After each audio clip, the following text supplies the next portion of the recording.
Hey guys, welcome back to another BTD6 challenge. We finally have the Mermonkey Tower, and we're gonna try and see if we can beat Chimps with it. Now, for the hero I chose Gwendolyn because there is a very serious lead popping power problem with this tower. Try saying that 5 times fast, my god.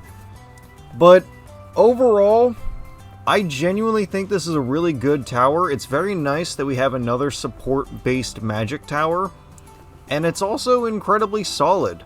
I think it's pretty well done. I don't think it's too overpowered. I don't think it's too underpowered. There's obviously nothing like super broken about it, like when the Beast Handler was released a while back.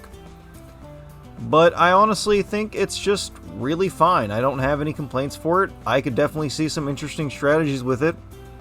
And let's see how this works.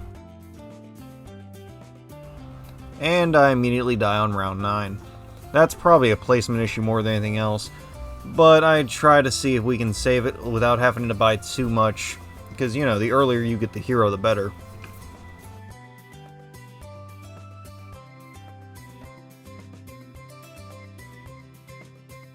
So yeah, with my placement being a problem, we decided to just go with a 1-0-1 cross path.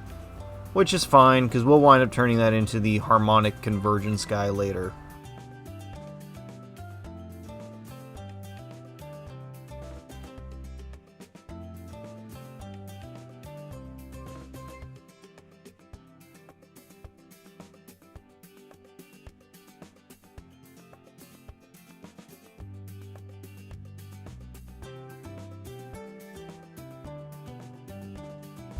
Alright, a round 12 Gwendolyn, that's not terrible.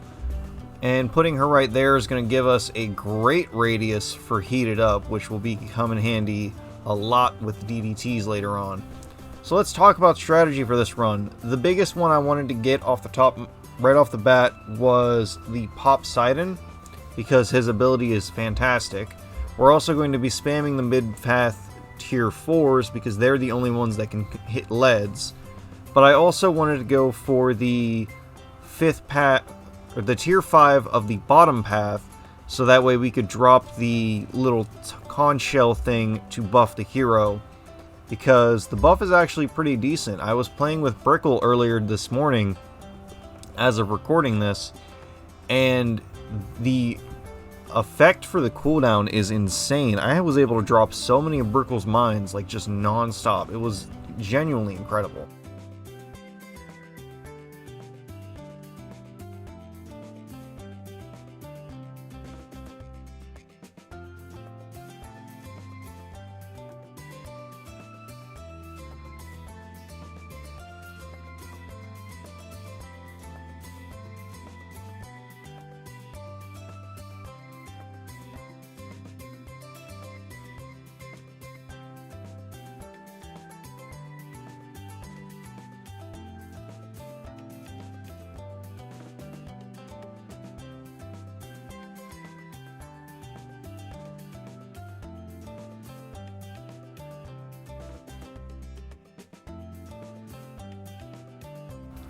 So, in terms of cross-pathing, you're going to see me using the bottom cross-path for all of these.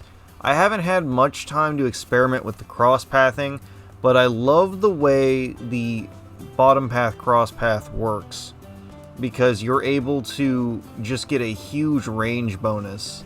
And it's a global range bonus as well for just every monkey, or every mermonkey that has that cross-path, once you get all 5 of them. It's genuinely really good. There's a lot of really small things with this tower that are surprising that I didn't know. Like, even going into recording this video, I didn't know that you could place the Lord of the Abyss on land and use him to place water towers. That's actually, like, really cool. And then you can target where the tridents go after they get thrown. There's so much little stuff with this tower that makes it very interesting to play with. It bridges the gap between being a sort of micro-heavy playstyle, but also not really micro-heavy, because it is pretty well just set and play kind of tower as well. But you can place the conch wherever you want for the bottom path, especially with the tier 5. It's overall very good, very well done tower.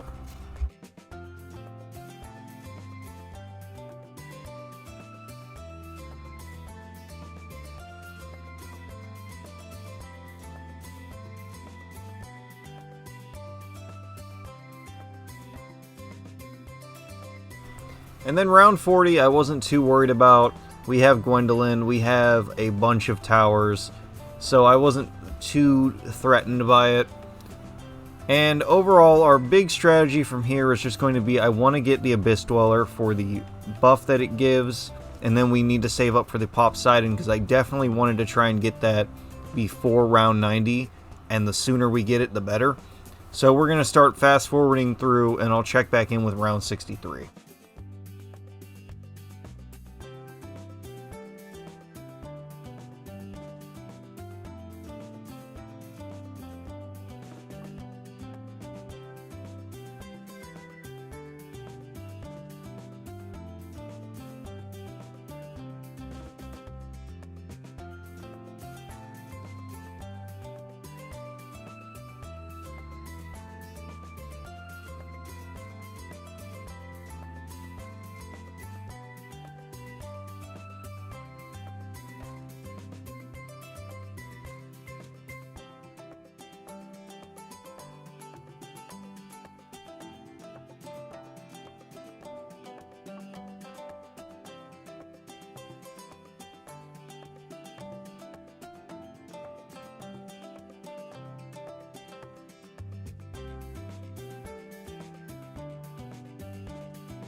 So as you guys saw, we picked up the bottom path tier 3, which is helping out a lot with the way it just spins the balloons around and sets them back a little bit.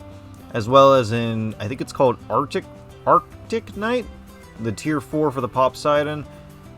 And yeah, 63 was no issue at all. So that was impressive. I don't think there's too many towers in the game off the top of my head that can handle 63 without a tier 5. But this tower, like I said, very solid, very well done. And I'll check back in here at 76 so we can see how that goes.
76 with no tier 5s can be kind of terrifying, but in the event of an emergency, most heroes at level 10 can handle it with their abilities.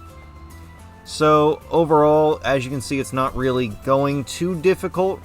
I mean, we had that first early game death because I placed it pretty poorly, but beyond that, this is going surprisingly well. I will check back in once we get Poseidon.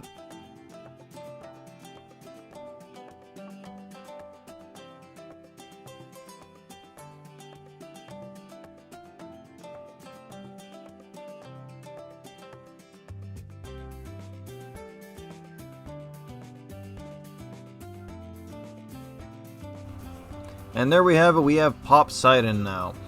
Honestly, my only real complaint with him is that his ability is just super long on the cooldown.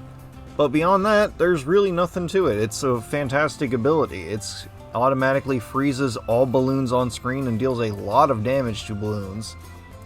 As you can see, we are picking up now the 4th tier, or no, I believe that's the 4th tier for the bottom path.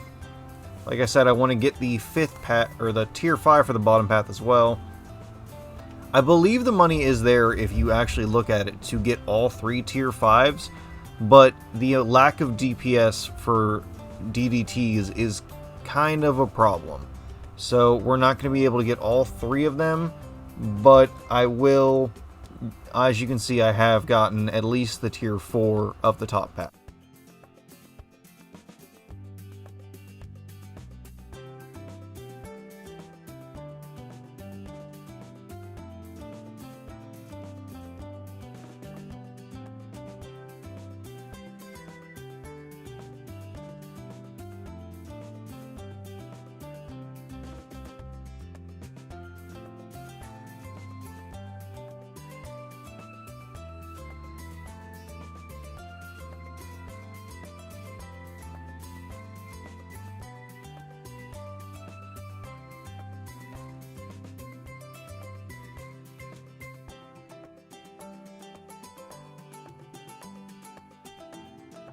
And there is the tier 5 of the bottom path. I had, for some reason, misread the price of it. I thought it was 30,000. I was incorrect. And like I said, you can see there, it's only 31,000 for the top path tier 5. It's definitely possible to get all 3 on CHIMPS, but again, the lack of DDT popping power is going to kill you in the late game.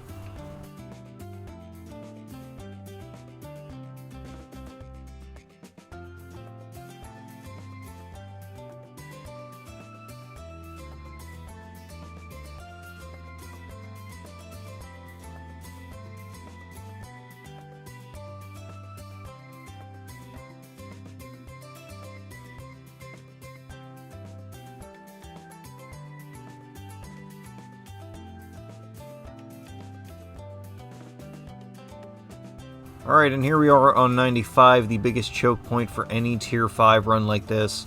As you can see, there is apparently a pierce cap for the harmonic spinny conch shell thingy that I'm not blanking on the top of my head. But Poseidon is doing absolute work there, and we didn't have too much difficulty with that round. But if we didn't have Poseidon, then we would have definitely died. Similar to how if you don't get the Apache Prime, you will die on an all heli run.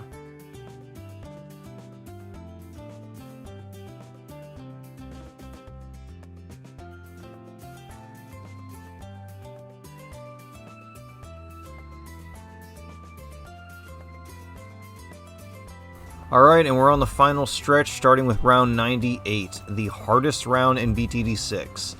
And look at how easily this is just handling it. Like, there is no difficulty here at all. Like, sure, I have to use Poseidon's ability to deal with some of the smaller ones that are leaking through, but there was no problem there. And then thanks to the final harmonic, Gwen can take care of the DDTs, and now we arrive at the bad. I will say that there is a serious lack of bad damage from the Mermonkey, but given that it's a support tower, I'll allow it. I won't criticize it too heavily. But my overall thoughts, if you can't tell from the tone of this whole video, this is a really good tower. They did a fantastic job with it. They've confirmed in the recent Reddit post that they will be doing more new towers in the future, and if they keep up this level of quality, I can't wait. I will be right here to test them when they arrive.